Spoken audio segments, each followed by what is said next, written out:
Maiara vai projetar ali a imagem.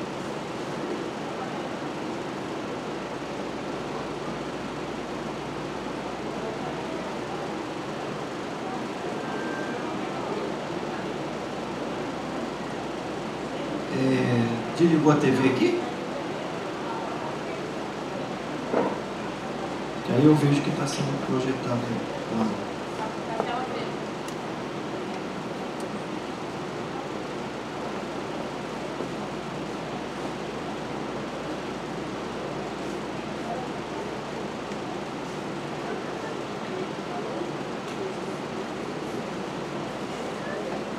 Está frio aqui, velho.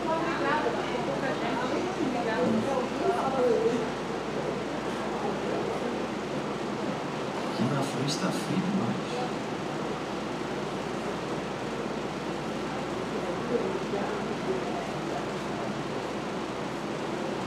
Pode tirar.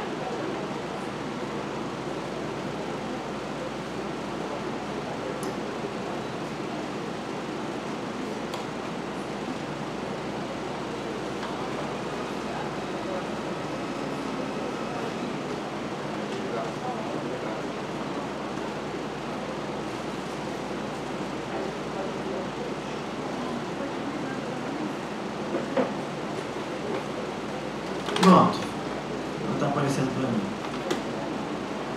Então, irmãos, nós vamos tentar aí de toda forma trazer um ensinamento para os irmãos aí do que temos aprendido nessa caminhada. Pode ser para carregar Então, o tema da nossa aula aqui é introdução e análise do Novo Testamento, tá? Então nós vamos tratar de alguns assuntos. Na próxima imagem a gente tem aí.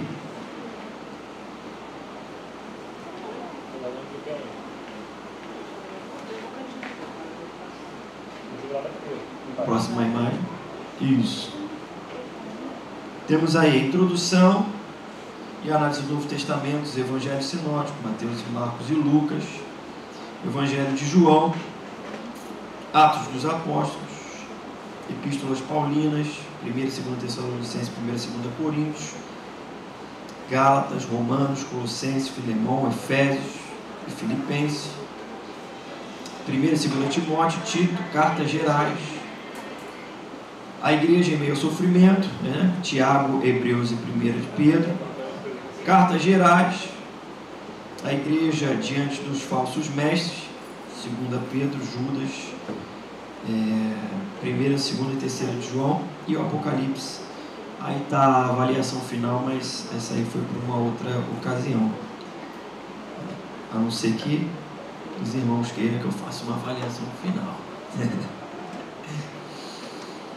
Pois bem, prolegômenos, abra sua Bíblia lá, primeira carta de Pedro, capítulo de número 3,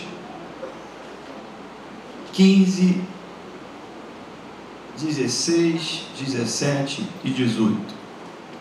Está na próxima imagem já. Você tem aquele negocinho para eu passando? Estou gravando e passando. Tá. Quem pode ler para a gente aí, voz alta? 1 de Pedro 3, 15, 16, 17 e 18. Quem achou pode ler. Isso. Antes, santifiquem Cristo como Senhor em seu coração. Estejam sempre preparados para responder a qualquer pessoa que pedir a razão da esperança que há em vocês. Contudo, façam isso com mansidão e respeito, conservando boa consciência, de forma que os que falam maldosamente contra o bom procedimento de vocês, porque estão em Cristo, fiquem envergonhados de suas calúnias.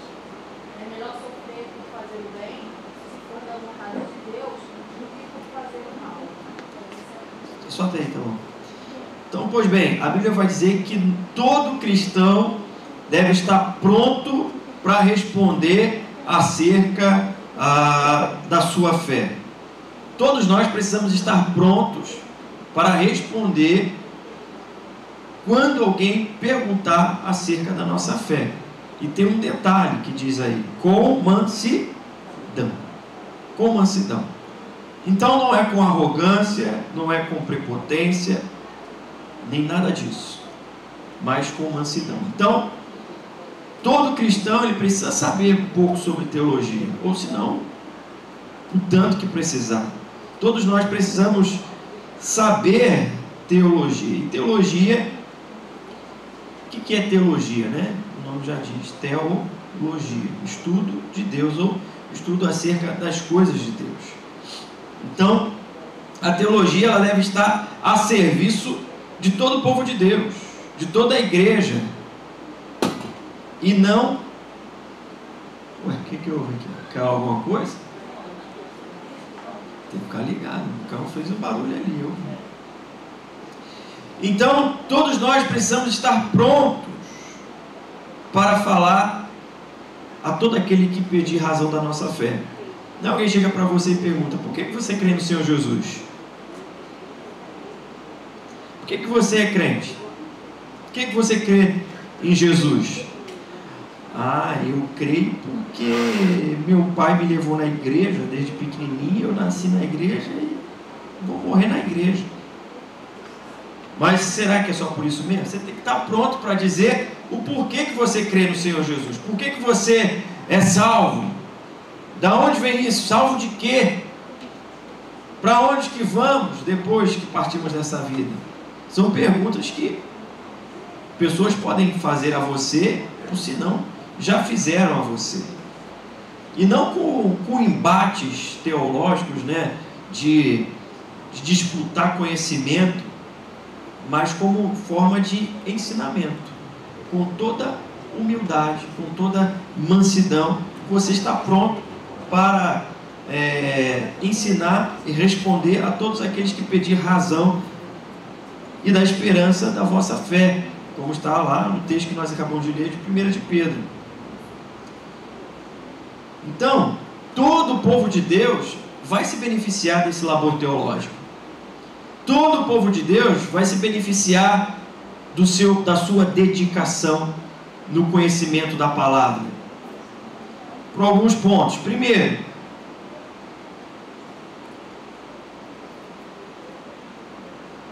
nós precisamos estudar, porque para anunciar as grandezas de Deus requer preparo na fala. O pastor estava falando aqui ainda há pouco que tem ovelhinha que come de tudo. Ela sentiu um arrepio, ela já está se alimentando daquilo ali. Só que você tem que estar preparado tanto para ouvir acerca daquilo que você está ouvindo, quanto daquilo que você vai falar.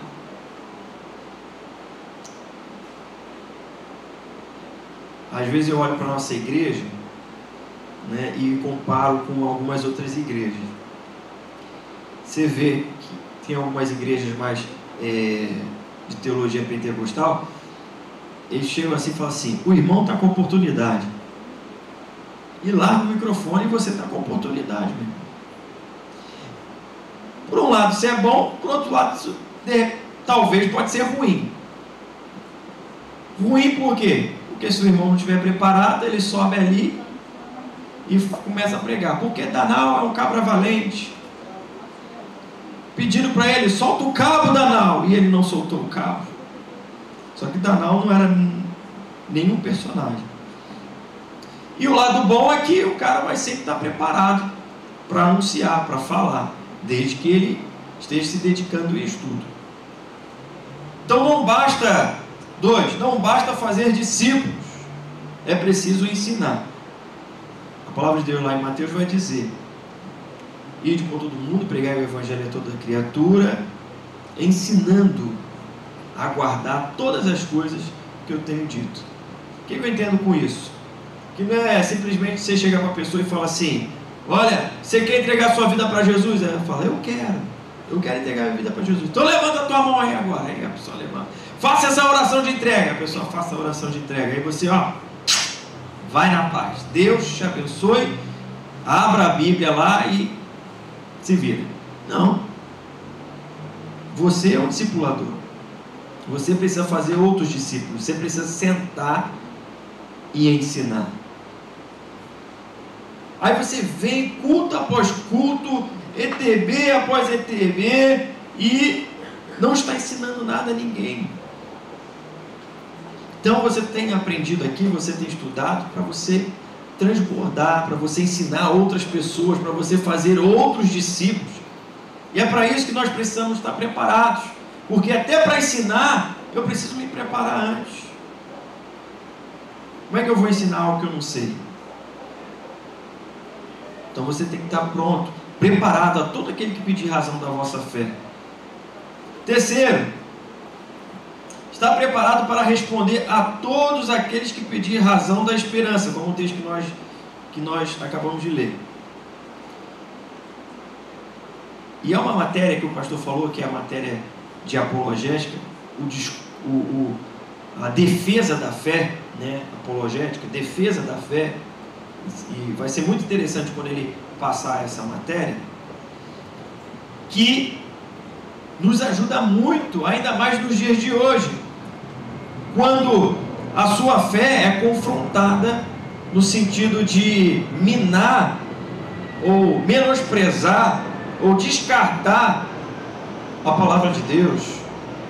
Quantas vezes você já ouviu alguém chegar para você e falar assim: mas tu acredita nesse livro?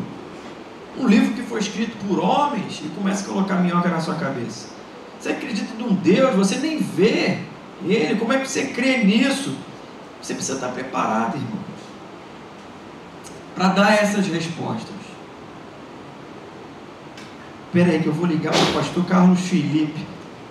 Vai jogar, Carlos Felipe, espera aí, vou botar no viva voz aqui, responde aí que eu não sei responder esse negócio não. Então você tem que estar preparado para responder a todos que pedirem razão da vossa fé. Se alguém chegasse para você hoje e falasse assim: por que você é cristão? Você saberia responder? De forma clara? Você saberia passar essa informação?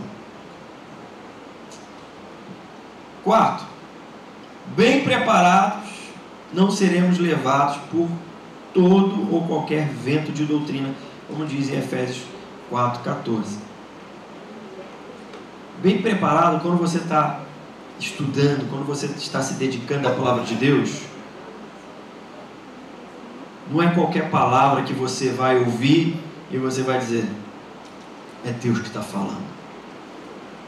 Você vai saber quando é Deus que está falando, quando estiver falando de acordo com a palavra dele, que ele não vai contra a palavra dele. Então hoje, ainda mais num período onde nós estamos, que existem mensagens como palavras açucaradas, mensagem coach, liberalismo teológico, teologia da libertação, por aí vai. É bonitinho, pode ser bonitinho, a frase bonitinha, mas pode ser uma heresia. Pode ser uma heresia. E hoje é preciso ter muito cuidado. Por exemplo, tem um pastor aí que é conhecido, né? Mas ele foi convidado a sair da Convenção Batista, para não dizer que foi expulso.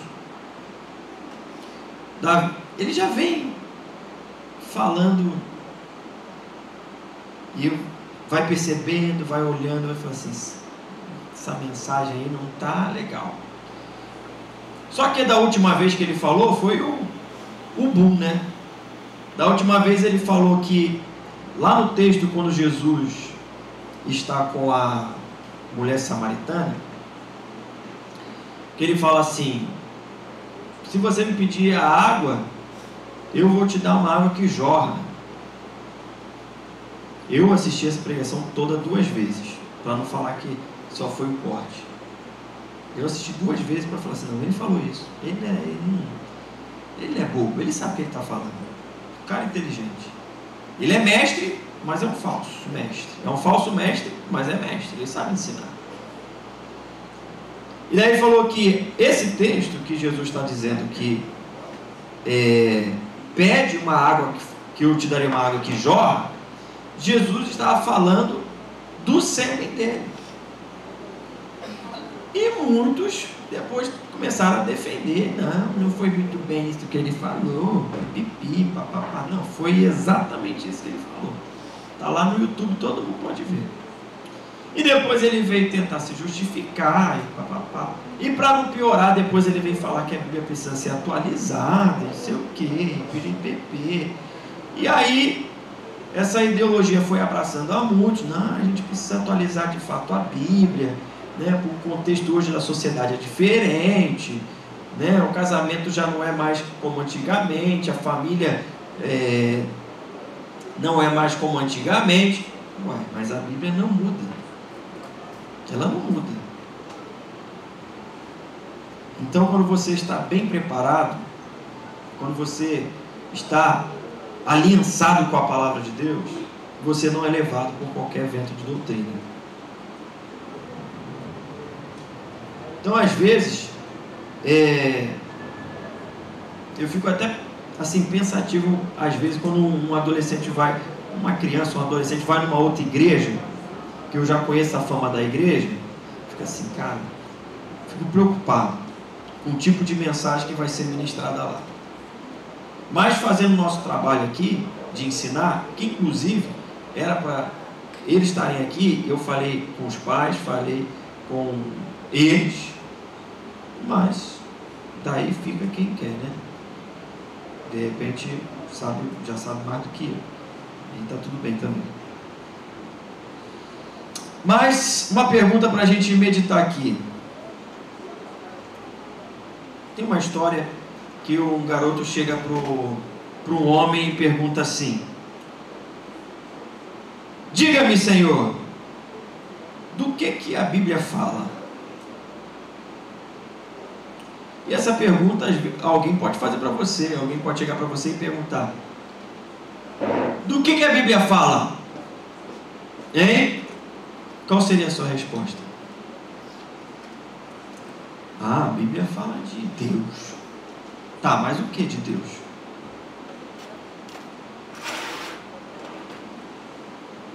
Do que a Bíblia fala?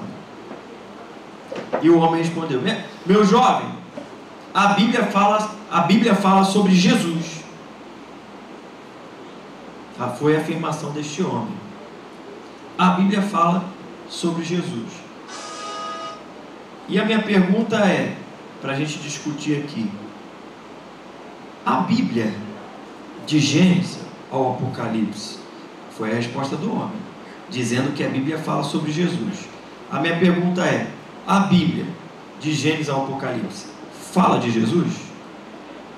Quem acha que a Bíblia, de Gênesis ao Apocalipse, não fala de Jesus, levanta a mão. Não fala de Jesus, de Gênesis ao Apocalipse. Agora, quem acha que a Bíblia fala de Jesus, de Gênesis ao Apocalipse, levanta a mão. Quem não acha nada, não levanta a mão. Tem gente que não levanta a mão nenhuma das duas, deve estar com dúvida, né? Eu já não sei qual é a terceira opção. Você acha que a Bíblia em Gênesis fala sobre Jesus? Tem lá Jesus no Gênesis? O homem maior falou que com certeza.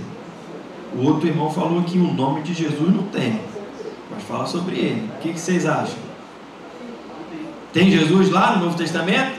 No Antigo, quer dizer? Ih, botei lenha na fogueira aqui. Tem lá Jesus? Me mostra onde está. Se eu falar para você assim, me mostra onde está Jesus no Antigo Testamento, tu vai me mostrar? Ih, tem ou não tem? Agora pegou, hein? Ó, a irmã falou ali: façamos o homem a nossa imagem e semelhança. Façamos quem? A Trindade, é isso? Jesus está lá então. O Júnior coçando na cabeça. Tá saindo fumacinha ainda. Uma pergunta interessante. Foi uma criança que fez a pergunta, um jovem, né? E o homem respondeu: meu jovem, a Bíblia vai falar sobre Jesus. E aí a criança pergunta, o jovem pergunta: então me prova. E se fosse você nessa situação, como é que você ia provar? Mas só para fomentar aqui e despertar você, irmão, vocês estão certos.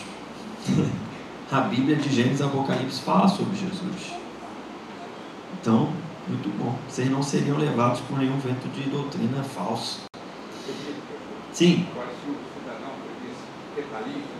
O nome Jesus, mas a gente às vezes consegue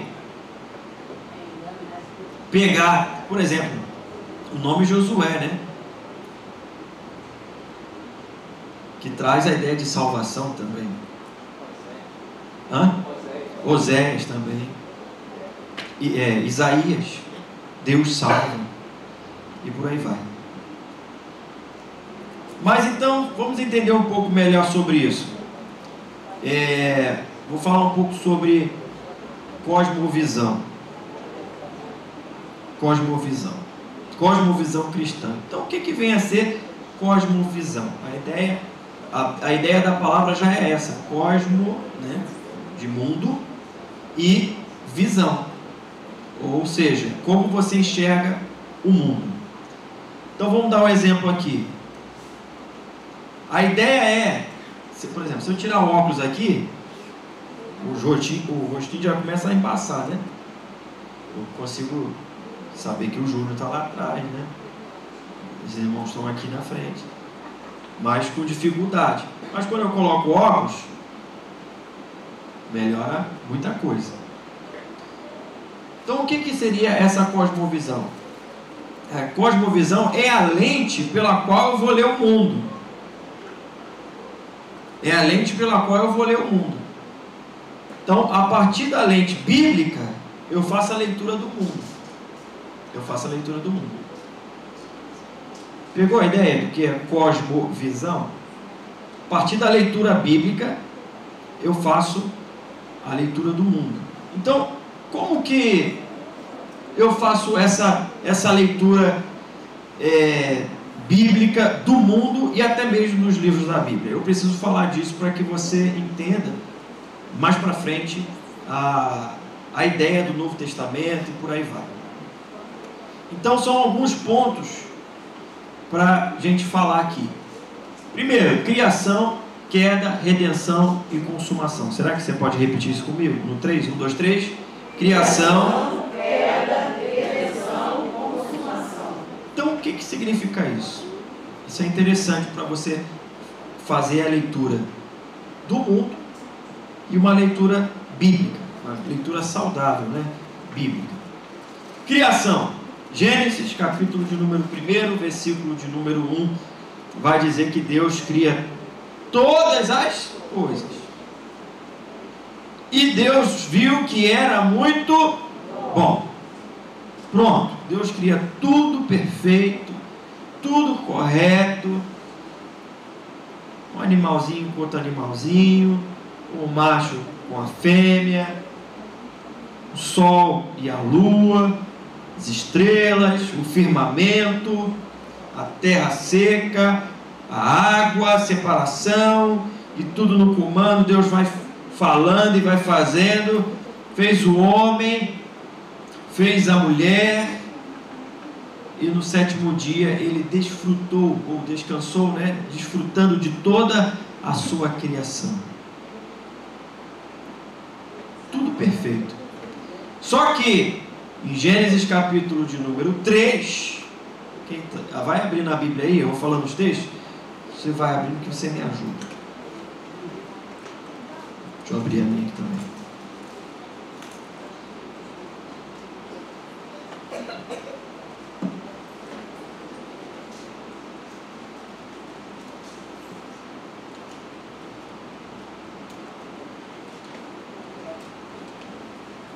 Gênesis 3, o que acontece aí? O queda. Queda do homem. E a queda do homem aqui, irmão, não é que o Adão estava andando no jardim, tropeçou e... Ei, caramba, meti a cara no chão aqui. Não foi essa... Tem que explicar, né? Tem gente que pode achar que é queda. Queda do homem. Adão caiu, estava andando e tropeçou e caiu. Não, está falando sobre a queda, o estado original da pessoa, né? De Adão e ali Eva, e eles caem desta graça e tornam-se pecadores. Gênesis 3, versículo de número 6, vai dizer assim: vendo a mulher que a árvore era boa para comer, agradável aos olhos e árvore desejável para dar entendimento, tomou do seu fruto e comeu, e deu também ao marido, e ele comeu.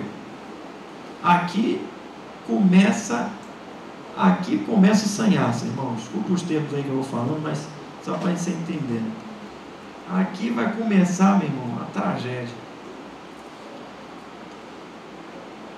A serpente foi lá, astuta, e aí era o próprio Satanás,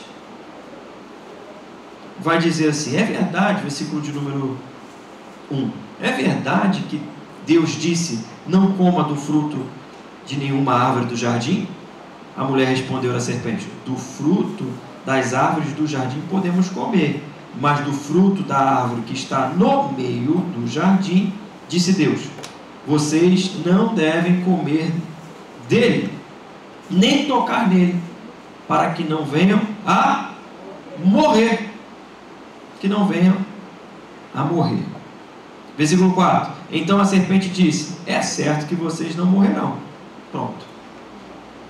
Satanás já entrou e falou assim: é certo que isso não vai acontecer. É certo que isso não vai acontecer. Versículo 4, né? Versículo 5. Porque Deus sabe que no dia em que deles comerem, os olhos de vocês se abrirão, e como Deus, vocês serão conhecedores do bem e do mal. Aí, olha só a cobiça. Vendo a mulher a árvore que era boa. Essa árvore é bonitinha, hein? Dá um pitelzinho essa árvore. Vendo a árvore que era boa para se comer, olha só, agradável aos olhos, boa, bonita, agradável aos olhos, algo que chama atenção, desejável para dar entendimento, quero ter entendimento, tomou do seu fruto e comeu, e deu também ao seu marido. E ele também comeu. Então os olhos de ambos se abriram e perceberam que estavam nus. Costuraram folhas de figueira e fizeram cintas para si. Vamos dar uma pausa aqui. Deus cria tudo perfeito. Tudo perfeito. E aí você fica perguntando: ué, se Deus criou tudo perfeito, então por que eles pecaram? Não vou me aprofundar no assunto, mas vou dar uma palhinha, porque não é essa a intenção aqui, senão vai tomar muito tempo. Por isso, quando tem pessoas que falam assim, e o meu livre-arbítrio? Tem gente que fala assim. E o meu livre-arbítrio? Está onde, pastor? Eu tenho livre-arbítrio. Eu tenho livre-arbítrio. Está aqui o livre-arbítrio. A tragédia do livre-arbítrio. O que é livre-arbítrio? Livre-arbítrio, né? Você lembra de árbitro, né? A ideia de árbitro, de julgamento, de juiz. Então você tinha livre escolha. Você tinha livre escolha. Tinha lá com Adão e Eva. Após a queda, o homem já não consegue mais decidir. A carne dele sempre vai ser inclinada para o pecado. Então não tem livre-arbítrio? Não. O que tem então? Livre escolha, livre agência.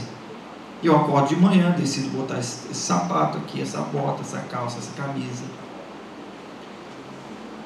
No quesito com relação a Deus, por conta do pecado, isso foi manchado, prejudicado.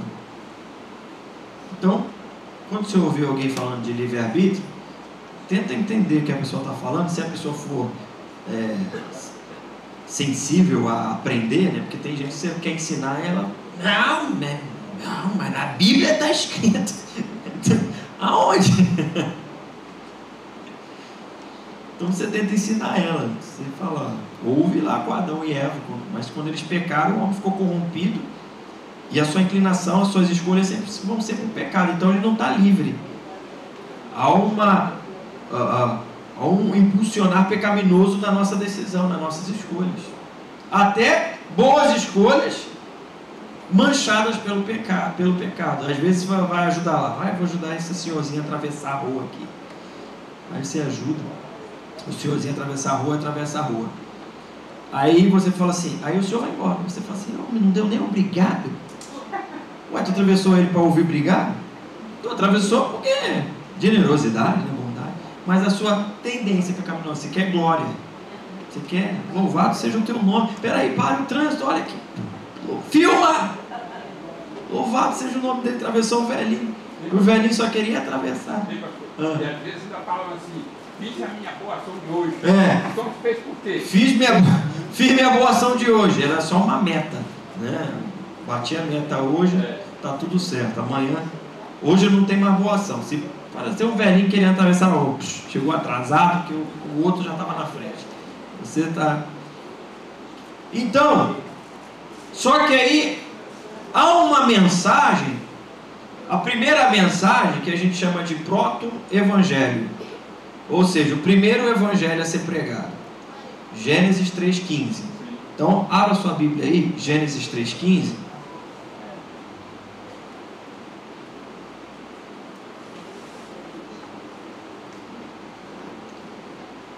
Que vai dizer o seguinte. Ué, 15 fugiu da Bíblia. 14. Tá aqui embaixo. 15. Porém, inimizade entre você e a mulher. E aí Deus falando, né? Vamos ler o 14 para ficar melhor a compreensão. Então o Senhor Deus disse à serpente: por causa do que você fez, você é maldita entre todos os animais domésticos e entre todos os animais selvagens. Você rastará sobre o seu ventre e comerás pó de todos os dias da sua vida. 15. Porém, inimizade entre você e a mulher, entre a sua descendência e o descendente dela. Este lhe ferirá a cabeça e você lhe ferirá o calcanhar. Essa é a primeira mensagem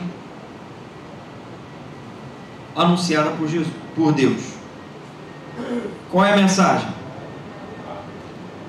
Porém, inimizade entre você e a mulher, entre a sua descendência e a descendência dela. Ou seja, já está apontando para Cristo. Lembrando que, nós vamos falar um pouco mais disso, o Antigo Testamento é sombra do Novo Testamento. Ou seja, o Antigo Testamento ele aponta para o Novo e o Novo também aponta para o Antigo. Então, ambos se completam. É uma revelação, a gente chama de revelação progressiva. Deus vai se revelando, se revela, a gente vai falar um pouco mais para frente, se revela de forma completa em Jesus. Completa naquilo que Ele quer que conheçamos dele. Então ele fala, vou pôr inimizade entre a mulher e entre a sua descendência e a descendência dela. Este lhe ferirá a cabeça e você lhe ferirá o calcanhar. Então quem é que feriu a cabeça da serpente, irmãos? Quem foi? Segundo a Bíblia, Paulo vai falar sobre isso. Jesus fere a cabeça da serpente. Ou seja, a serpente lhe fere o calcanhar, não letal, né? Jesus morre e ressuscita, e ele fere, pisa na cabeça da serpente. Então quem é que pisa na cabeça da serpente? Não somos nós, foi Jesus. O Senhor Jesus pisou na cabeça da serpente.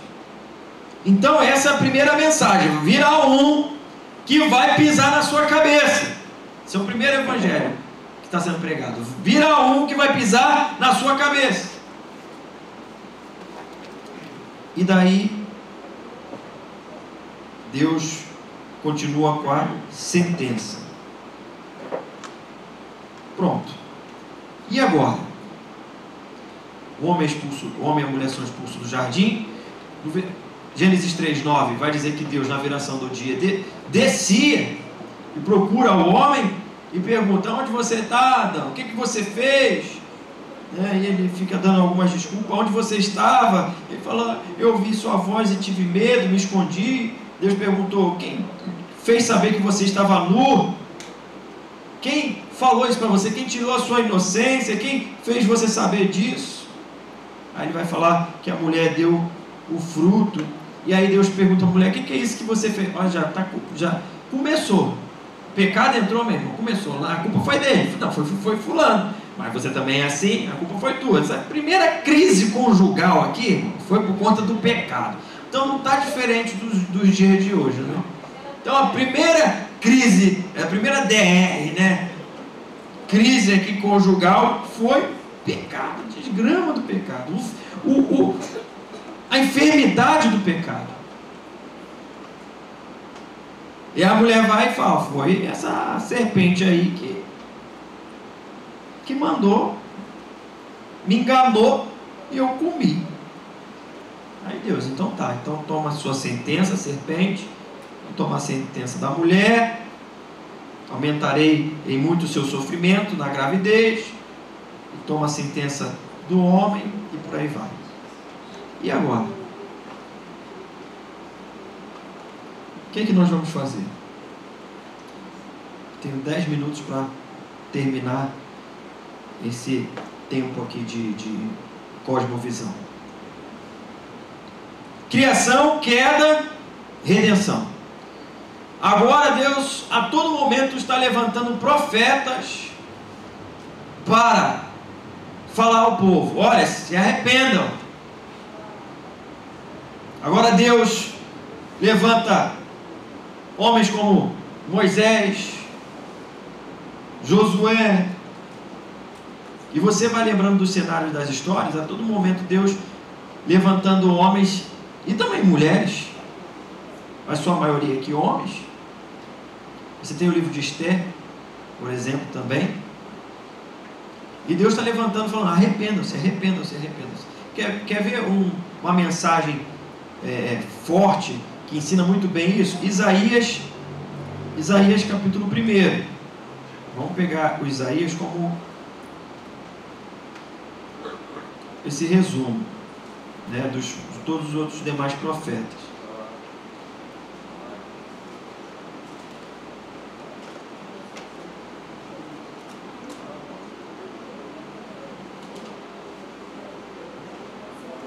Isaías 1 diz assim: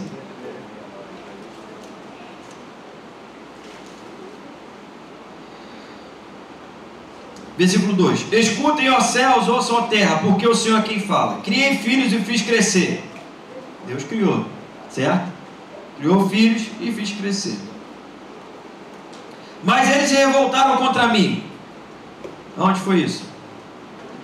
Desde lá do Éden. Desde lá do Éden. Mas eles se revoltaram contra mim. O boi conhece o seu dono, o jumento o lugar onde lhe dão comida, mas Israel não tem conhecimento. O meu povo não entende. Qual o problema disso? Pecado, queda. Ai desta nação pecadora, deste povo carregado de iniquidade. São descendência de malfeitores, filhos que praticam o mal, rejeitaram o Senhor, desprezaram o Santo de Israel, voltaram para trás. Por que vocês insistem em ser castigados?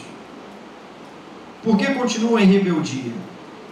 E aqui castigados, irmãos, a ideia não é de, como a gente vê muitas vezes hoje, né? De castigar porque eu estou com raiva de você. Não. Castigar no sentido de corrigir. Castigo, vindo da parte de Deus, é benéfico para a gente. Que nos posiciona, nos corrige, nos faz... Bota esse cara no prumo de novo. Então Deus está falando, por que vocês insistem em ser castigados? Vão ser dominados por um povo, depois por outro, e a gente vai falar um pouco mais à frente. Por que continua em rebeldia? Aí ele vai falar o porquê. Toda a cabeça está doente e todo o coração está enfermo, desde a planta dos pés ao alto da cabeça.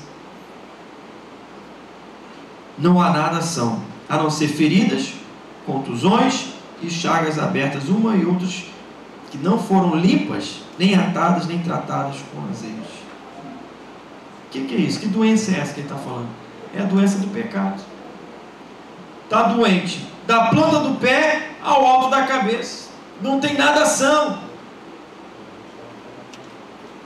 Então, os profetas, e agora a gente está falando sobre esse ponto da transição entre queda e redenção, a todo momento vai apontar para um arrependimento. Arrependam-se. E a gente vê isso em Isaías.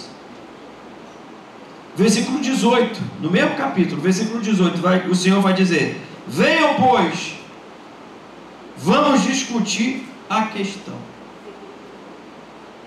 E aqui, esse versículo é a misericórdia de Deus. Vamos discutir a questão. Deus está concedendo misericórdia, porque a sentença era: de que comer, você vai o quê? Morrer. E a pergunta é: morreu fisicamente? Não. Mas caiu do estado de graça para o estado de pecado, condenado à morte eterna. Que a Bíblia vai dizer que a recompensa do pecado é o quê? A morte. O salário do pecado é a morte.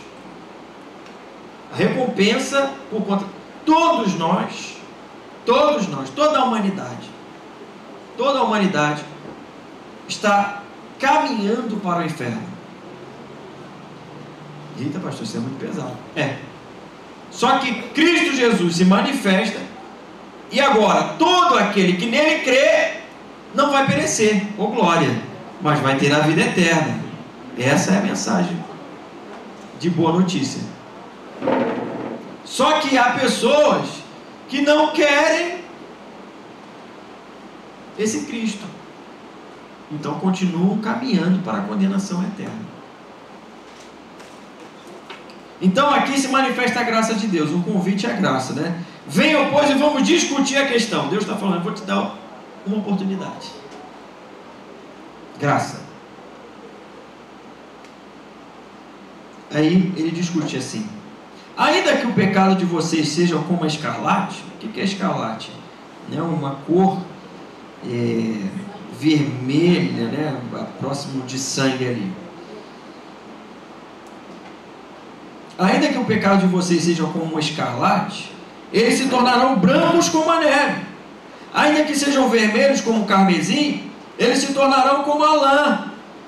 Se estiverem dispostos e me ouvirem, vocês comerão o melhor desta terra. Mas se recusarem e forem rebeldes, vocês serão devorados pela espada, porque a boca do Senhor o disse. Então, todos os profetas que se levantam, os profetas maiores e os profetas menores, e aqui não é tamanho, tá, irmão? Não, o profeta maior e o profeta menor que ele é mais baixinho. Não, aqui é o tempo de duração de profecia. Uns profetizaram há mais tempo, por um período longo de tempo, e outros curto tempo. Então, tanto os profetas maiores quanto os profetas menores estão falando, arrependam-se. Você lembra de Jeremias, que pregava, o povo não se convertia? Que missão, irmão? Imagina você pregar, e ninguém se converte. Só Jeremias mesmo fazer um negócio desse. Aí você lembra de Jonas? Um sermão. E cheio de raiva ainda. Correndo na cidade. Correndo. Arrependa-se, povo. Raça de víbora. Se converta, que a ira do Senhor está chegando. Se converta, a ira do Senhor está chegando. E eu quero que vocês morram. eu quero que Nínive, quero que vocês morram. Aí, num sermão, toda a cidade se converte. Pra raiva de Jonas. Eu vou voltar lá a pregar de novo. E o povo se converte. Aí o Jonas fala: eu sei, sabia, Deus, que você é bondoso, gracioso. Então os profetas estão apontando para que o povo se arrependa. E há um versículo aqui nesse capítulo 1 de Isaías, versículo 14, que vai dizer: as festas, as luas novas, solenidades, a minha alma as odeia, já são um peso para mim, estou cansado de suportá-lo. Quando vocês estendem as mãos, fecham os meus olhos. Sim, quando multiplicam as suas orações, não a ouço, porque a mão de vocês estão sujas de sangue. Lavem-se, purifiquem-se, tirem da minha presença toda a maldade, aprendam a fazer o bem, busquem a justiça, repreendam o opressor, garantam o direito do órfão e da viúva, defenda a causa das viúvas. Parem de fazer o mal, lavem-se, purifiquem-se. Essa é a mensagem dos profetas a todo momento. Até que chega Cristo Jesus. Agora, abra comigo Romanos 16, 20. E outro abre em Apocalipse 12, 9.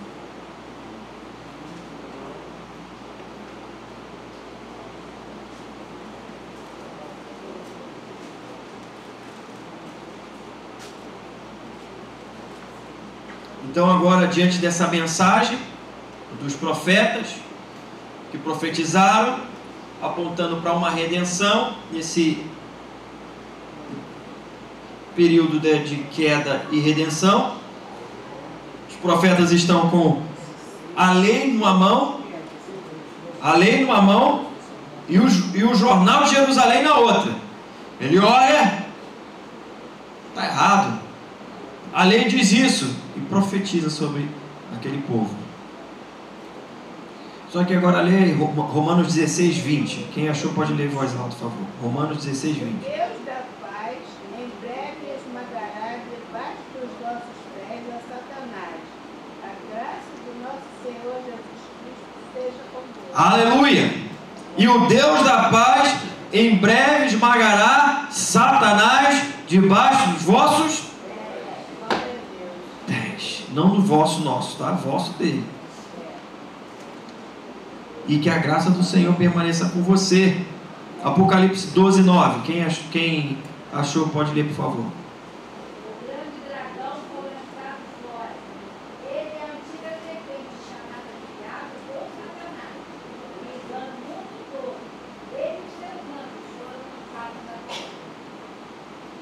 O grande dragão, a antiga serpente, que é chamado de Satanás, de Diabo, foi lançado fora. Ele e os seus anjos. Agora Cristo Jesus, o próprio Deus encarnado, veio, se manifestou, se humilhou, se esvaziou de toda a sua glória, para que em Cristo Jesus pudéssemos ter a salvação. Essa é a redenção dos profetas do Antigo Testamento, que apontam para Jesus, para o Messias que viria, ou seja, o Salvador que viria. O Salvador veio, Jesus. E agora, a nossa mensagem é a mesma mensagem dos apóstolos, do Salvador que veio. Então há uma boa notícia. Então agora, nesse trajeto de criação, queda, redenção, consumação, o último ponto, que é essa consumação.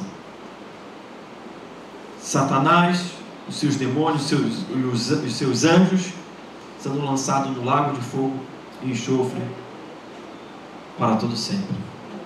E Cristo Jesus reinando de forma triunfante com a sua igreja, com os santos, com os lavados, com os remidos no sangue do Cordeiro, para todo sempre. Essa é a mensagem, essa é a cosmovisão de criação, queda, redenção e consumação. Você lê Gênesis dessa forma: Deus cria tudo, o homem peca. 3,15, Gênesis 3,15, Deus já está apontando o Messias que viria. Êxodo, o povo está escravo, Deus envia um Salvador. A serpente do deserto, as serpentes se levantam, uma serpente no deserto, tudo aponta para Cristo. E o tabernáculo, que é Deus no meio do povo. Os elementos. Oi? Os elementos do tabernáculo. O candelabro, que a gente vai ver também no Apocalipse. A mesa de incenso, que vemos também no Apocalipse como oração que sobe aos céus. A arca da aliança, símbolo da presença de Deus, com as leis, o maná e a vara de Arão, que floresceu. A rocha que Moisés bateu. Josué libertando o povo. Então todo o livro bíblico você consegue ler nessa visão de criação, queda, redenção e consumação. É Deus chamando o homem ao arrependimento. Então quando você for você estiver diante de um texto, você parte desse... A galera que é da teologia gosta muito dessa palavra, do pressuposto. Você parte do pressuposto, do pano de fundo, né? Dessa mensagem, que o homem foi criado perfeito, ele pecou, veio Cristo Redentor para a redenção dos nossos pecados, se fez maldição em nosso lugar, e haverá uma glorificação. É quando nós não estaremos mais com esse corpo físico, carnal, caído, mas seremos transformados de uma vez por todas. Aí não haverá mais pecado. Não haverá mais pecado. Então, essa é a visão de como eu faço a leitura da Bíblia. Como eu faço a leitura da Bíblia. E agora eu ia entrar para o Novo Testamento, né? Mas não tenho tempo. Já passei 5 minutos.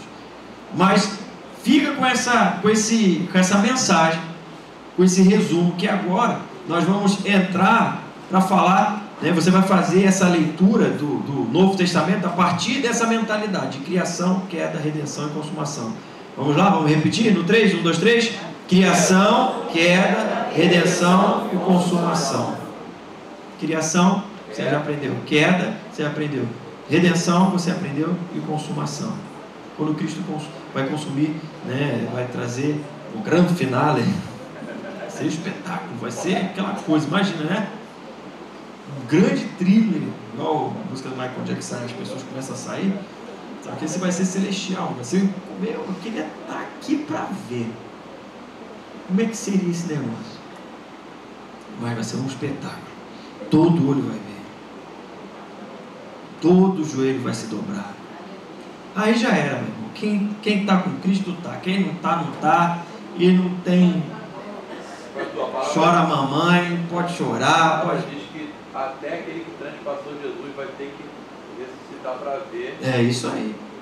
Todo olho vai ver, todo mundo verá. Não tem nada secreto, né? Não tem nada secreto.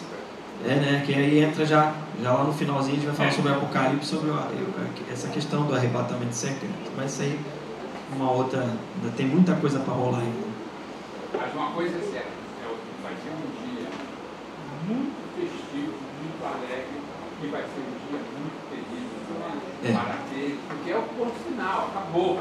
Né? É céu ou inferno, uma das duas coisas. O nome maior está dizendo que vai ser um dia muito feliz para os lavados, para os santos, e um dia terrível para aqueles que desprezaram a mensagem das boas novas. Então, irmãos, criação, queda, redenção e consumação. Domingo que vem nós vamos. Domingo que vem não, domingo que vem é eleição, né? Então não sei se vai ter aula. Mas vamos entrar falando sobre que. Passa aí, deixa eu ver qual é a próxima aí.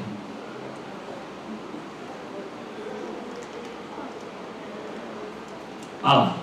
Panorama histórico do Novo Testamento. Vou começar a contar desde a divisão dos reinos, porque é uma confusão, né? Quando tu fala assim, me fala os personagens bíblicos, a pessoa começa, parará, Adão, Eva, Noé, Moisés, e por aí vai, Josué, papapá, Sansão e tal. Aí quando chega depois de Davi,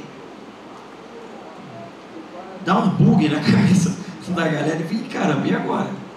Então a gente vai traçar direitinho aí para você até chegar no período do Novo Testamento. Aí você vai entender qual é o cenário que está acontecendo da época. Após isso nós vamos falar sobre cada livro de forma específica, né? Quem escreveu, por que escreveu, vou fazer uma análise detalhada desses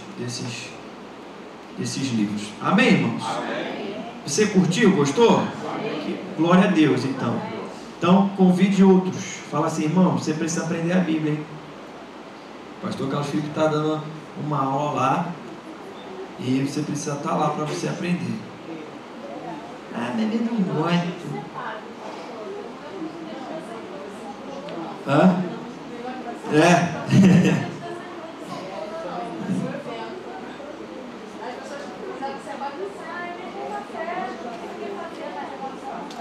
Aí tu pergunta, faz a perguntinha para ela, a Bíblia toda fala de Jesus, aí você fomenta, fala mesmo, tem certeza?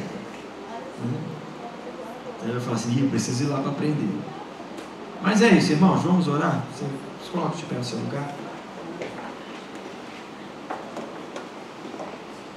Senhor, nós somos gratos a Ti pela Tua bondade, pela Tua misericórdia, Senhor. Somos gratos pela Tua palavra, que é vida para a nossa vida. Continue falando conosco, continue nos abençoando, Senhor.